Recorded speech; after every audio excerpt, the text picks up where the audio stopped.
What's going on, Q Crew? You guys are tuned in for another dosage of Q Pill. And in this dose right here, just pearly things, and MattWalsh has a heated exchange on Twitter over marriage. But before we react to it, you guys already know the drill. Like, share, subscribe, turn on your notifications, share my content with your family, friends, and colleagues and your peers so that they can get a dose of the Q Pill as well. Without further ado, let's get a dose of this shit.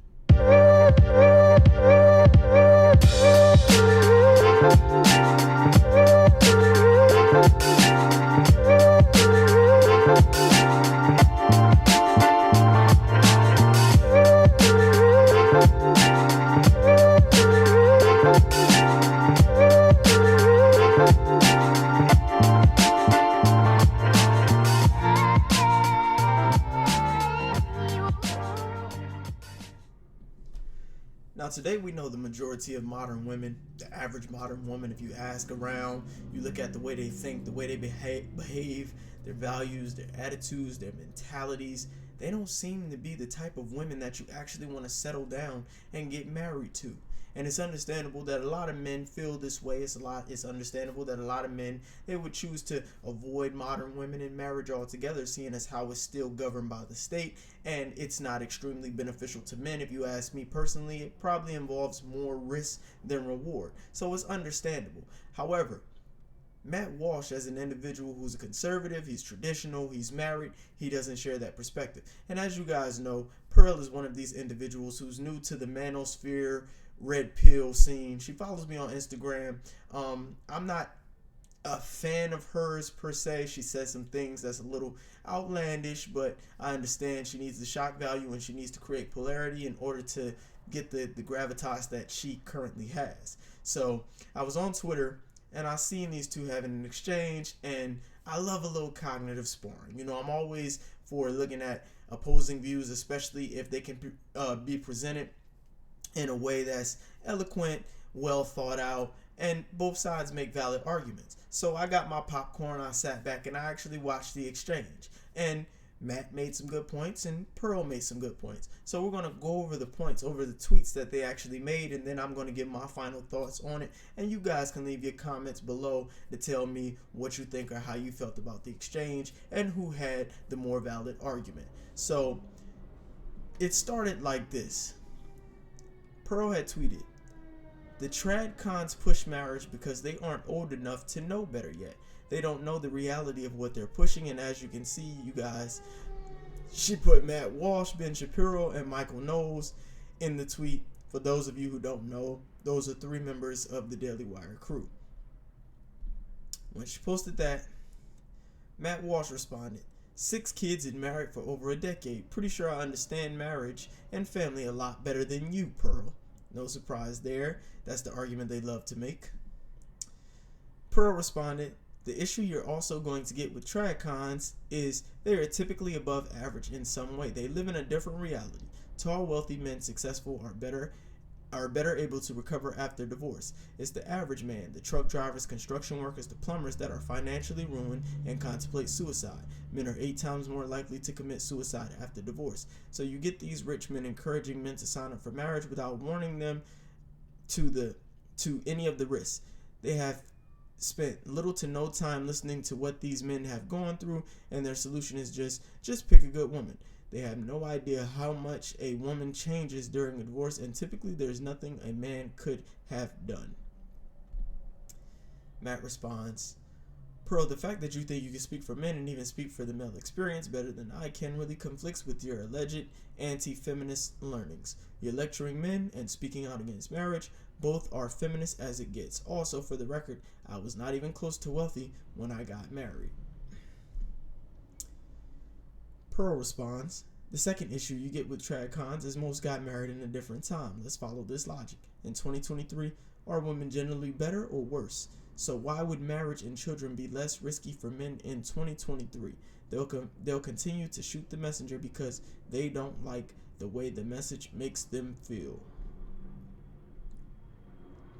Matt says, "Anyone who tells men to give up on their own bloodline and legacy and remain alone, single, and childless indefinitely is no friend to men. This is a recipe for nihilism, despair, and the collapse of civilization. It is not even remotely a tenable plan." Pearl responds, a man does not have a legacy if the woman divorces him, takes his kids, and indoctrinates them to the point where they hate him. This is a sad reality for a lot of men, and they have no idea what they're signing up for.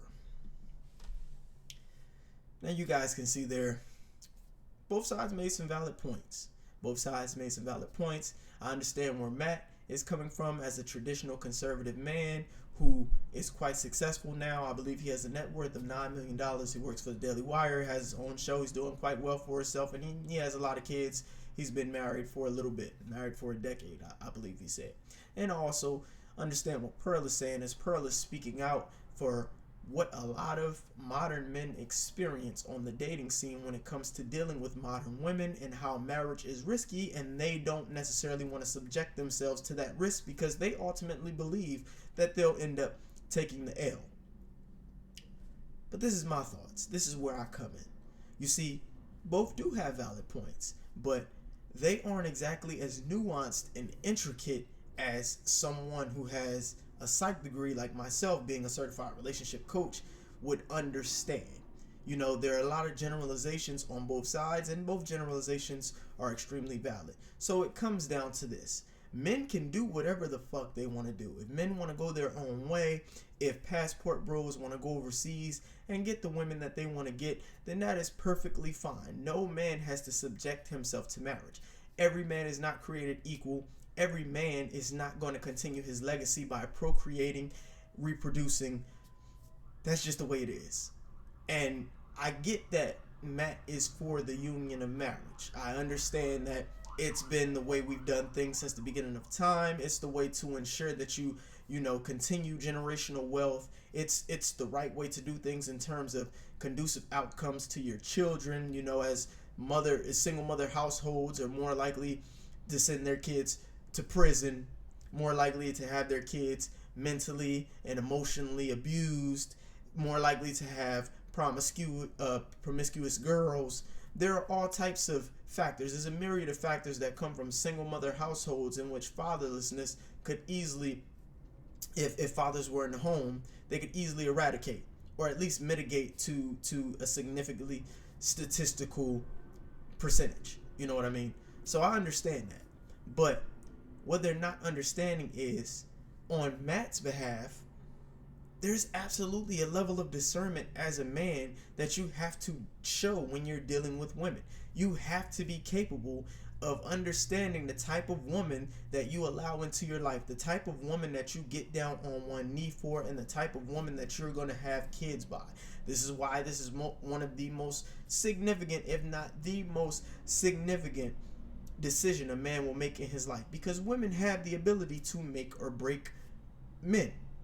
At Pearl's not wrong. There's a 8 times men are 8 times more likely to commit suicide than women. So she's not wrong. You know, women initiate these divorces. They hate men. They say all kind of nasty things. Divorces are nasty. If you talk to divorce lawyers, they have a whole bunch of real life experiences of how the women treat the men and how the marriage has become broken and what the woman wants from the man and how she'll take everything and use her children as pawns and keep her kids away from it. It gets ugly. Divorces get really, really ugly. I've coached a lot of clients who went through divorces. I've coached a lot of clients who were considering divorces. So they get really ugly. They can get really ugly. They can be traumatic financially for the kids, for the man, for the woman involved. And a lot of men, they have no idea how to deal with it, so they unalive themselves as a result because they feel like they have nothing left to live for, and everything they gained was now undermined by a woman's emotions. So I understand that. However, what Matt is saying that it is still up to the man, and as a man, you take risks. You take risks and you assess those risks to the best of your ability, and it is on you. The onus is on you to make sure you pursue a woman, you marry a woman who you feel that your values align with, and that you understand that this woman minimizes the possibility of her initiating a divorce and you guys not working out. And I will also add that it's not entirely always the woman's fault. A lot of men do things in relationships that warrant divorce. They become abusive, they abuse substances, they go broke. There's a lot of things that happen with men in marriages to where women feel like that man is no longer an adequate partner or provider. Now, when you're talking about modern women and their unrealistic expectations and unreasonable standards, then yes, absolutely, I can understand if men don't want to take a chance on those women. They simply don't, because those women will have those men spinning into a funk. They will have those men spiraling out of control. They will have those men going insane. And that's a lot of modern women that you meet. They just simply don't have the mentality, the attitude, the traditional values, or the mental fortitude to get into a marriage. So that's Pearl's point. Pearl's point is most men would rather avoid the risk of potentially marrying one of these women altogether. And that is completely understandable. So I'm somewhere Switzerland. That's why I love these conversations, because I'm right down the middle. I try to be as objective as possible. I'm not pushing an agenda. My goal is to simply spread the truth and help people understand that what happens is a result of your individual choices, your individual decisions, your individual values, your individual mentality. And it's up to you to put yourself in a position to find a partner who most align with those things. And I will say, it's rather interesting to add that when I looked at a study recently that was done and it interviewed couples who had a divorce, or ex-couples who had a divorce, the majority of them, 54% of them, said had they known how much work marriage required, they would have absolutely stayed married and worked it out. What is that? That's a good sign. Because what do I say? I say a lot of people get married not knowing or understanding how hard marriage is, the level of commitment it takes, and the way you have to work through issues. The majority of people do not know how to vet. The majority of people do not know how to be in relationships, which makes it that much more difficult to even develop, sustain, and maintain a healthy relationship, especially once the infatuation stage dies, the romantic love starts to transition into companion love, or people let themselves go. You know, the man struggles financially, the woman starts to get fat after she has children. There are a myriad of factors that play into why people lose attraction and affinity for one another, and it often comes with the expectation that this would never happen to begin with. So when it does happen, they have no idea how to deal with it, and then ultimately one of them wants out, typically that being the woman. This is the reality of the situations that actually go on. So that's why I do what I do. That's what I do as a behavioral scientist, as a certified relationship coach, because I try to let people know the real of what they can expect in a relationship, how a man should run the relationship, how a woman should be in a relationship, so that they're hit with no surprises, no unexpected ordeals, trials and tribulations. That's the reason why I do what I do. I try to keep it as brutally honest and realistic as possible, so that there are no fairy tale expectations planted on the man or the woman about what can transpire between them, and they're more likely to want to work it out, especially if they date with those things present. If they date understanding that they're not perfect, there's going to be disagreement, there's going to be conflict, there's going to be times where you hate each other, there's going to be times where you absolutely don't want to be around each other or even be with each other. But effective conflict management and resolution is where that comes in. That's what that's utilized for. That's the point of it. So in Matt's regard, that's what men should be doing. Men should not be overgeneralizing their anecdotal, subjective experiences about women being not shit and just leaving them on a whim when they have a hand on the steering wheel. They can control the type of women that they actually deal with. They can learn female behavior better. They can learn to spot red flags and signs better, and they can learn the nuances in which women behave in ways that are conducive to a healthier relationship. There's always going to be that risk. It's always going to be risk. Is the woman worth the risk is the decision that the man should be making, and he should be vetting for. On Pearl's behalf and what she's saying, I completely understand. The men who don't have the mental fortitude or testicular fortitude to even want to deal with those women, the men who don't get women, the men who don't have experience with women, the men who fear women, those men, well, they're the weak ones in the genetic chain. They simply won't reproduce. That fear will not go on. Their legacy will not continue. And it's really that simple.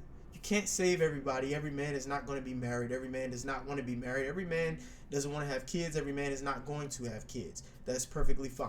the institution of marriage does indeed need reform because the laws heavily favor women and it's not fair to men. Men get in marriage and they're taken advantage of. They're shamed. You know, they're always the bad guy. Women are always the victims, and women are allowed to take whatever they want from a man as long as the courts approve. And I have an issue with that shit. That's not fair. Shouldn't be that way. So I admit, marriage absolutely does need reform. The marriage laws need to change. And until they change, men are going to be disincentivized to want to get married. But the men who trust their judgment and trust their experience and trust their ability to discern the difference between the type of women who are worth marrying or committing to and the type of women who are not, those men are going to still get married. And it's just that simple. I appreciate you guys tuning in. I'm Suave Q, aka the Q Pill. You guys just listened to another Q Pill reaction. I'll see you guys on the next dosage. Over and out.